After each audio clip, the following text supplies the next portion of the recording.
Indonesia dikenal sebagai negara maritim di mana sebagian besar wilayahnya berupa perairan.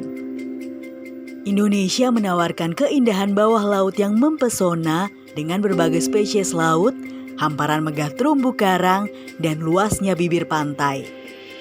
Tidak hanya itu, Indonesia pun memiliki beragam air terjun yang menawan dan sungai eksotis yang dikelilingi pohon-pohon tropis. Itulah mengapa wisata bahari di Indonesia kerap kali menjadi pilihan sempurna bagi para wisatawan. Beberapa hal perlu menjadi pengetahuan dan perhatian sebelum beraktivitas di perairan Indonesia. Salah satunya dengan mengenal water rescue. Ketika melakukan water rescue, pastikan penolong tidak panik, mampu berenang dengan baik, berpengalaman baik mengenai pengendalian perahu sampai pada medical first responder, penolong punya kondisi fisik yang sehat, dan juga mengetahui metode teknik pertolongan. Berikut ini, ada 5 metode dalam water rescue yang wajib kamu ketahui.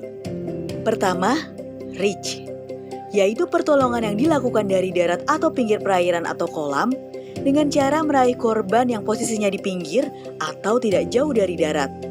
Dapat pula dilakukan dengan menggunakan alat seperti galah, kayu, dan lain-lain. Untuk reach dengan satu penolong, maka penolong mencoba meraih korban ke tepi, pastikan korban untuk diangkat ke darat, kemudian rebahkan ke posisi yang nyaman. Reach dengan 2 penolong, pastikan kedua penolong dalam posisi yang stabil, raih korban ke tepi, dan posisikan untuk diangkat ke darat. Ketika mengangkat bersama, pastikan memegang bagian belakang korban, lalu rebahkan ke posisi yang nyaman. Selanjutnya, teknik reach dengan menggunakan alat bantu. Gunakan alat bantu yang sesuai agar dapat diraih oleh korban. Tarik korban ke tepian menggunakan alat bantu tersebut. Angkat tubuh korban dan rebahkan ke darat. Yang kedua adalah metode throw, di mana pertolongan diberikan menggunakan alat apung atau ring buoy. Kemudian melemparkan ring buoy ke arah sisi kanan atau kiri korban.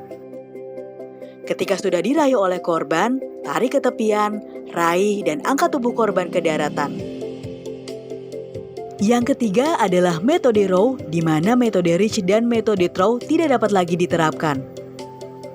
Penolong harus mendekat ke arah korban dengan menggunakan kapal kecil, kano, atau perahu. Setelah dekat dengan korban, segera lakukan pertolongan dengan metode reach atau metode throw. Yang keempat yaitu metode go. Metode ini dilakukan apabila posisi korban jauh dari daratan dan tidak ada alat atau kapal untuk meraih korban. Usai berkomunikasi dengan korban, segera berikan ring buoy atau alat apung dan berenang kembali ke tepian dengan menarik korban. Terakhir, metode tow atau carry. Metode ini cukup beresiko tinggi karena harus kontak langsung dengan korban. Penolong berenang mendekati korban dengan jaket pelampung, lalu berkomunikasi dengan korban. Karena panik, biasanya akan ada ancaman dari korban. Untuk itu, teknik defend and release harus dikuasai penolong. Teknik defend arm block dilakukan dengan menghalangi tangan korban yang mencoba meraih penolong dengan mencari titik lemah pada jari. Lalu teknik defend leg block di mana penolong mencoba menjaga jarak dengan korban dengan cara mendorong korban menggunakan kaki.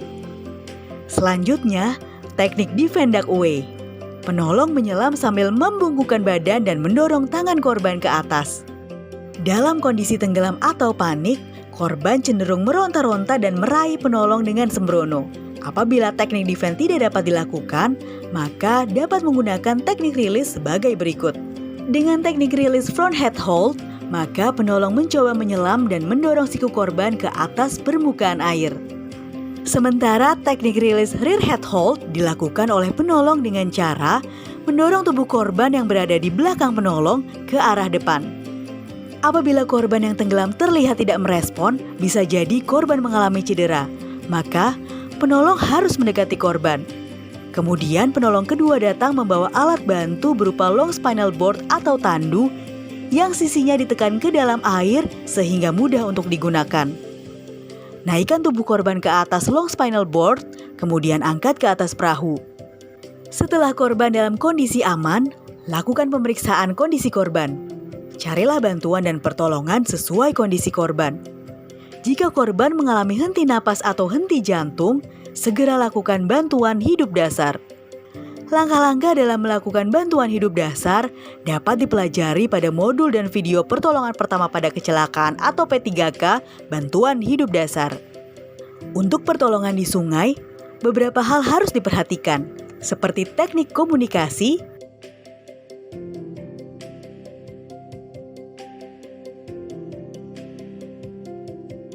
kemudian teknik dayung perahu dan formasi,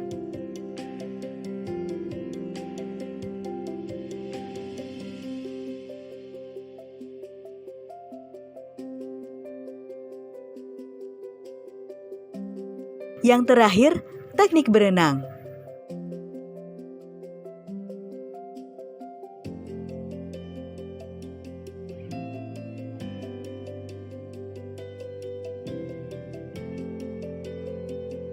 Selanjutnya, berikut ini adalah langkah-langkah untuk memberi pertolongan kepada korban di laut.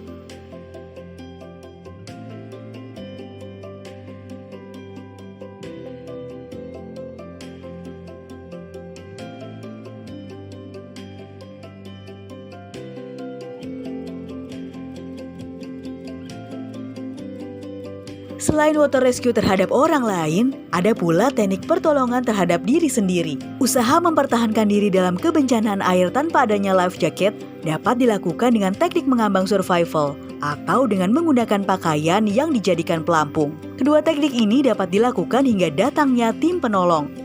Mengetahui metode dan teknik water rescue sangat penting sebelum melakukan pertolongan. Hal ini demi menghindari second disaster bagi penolong.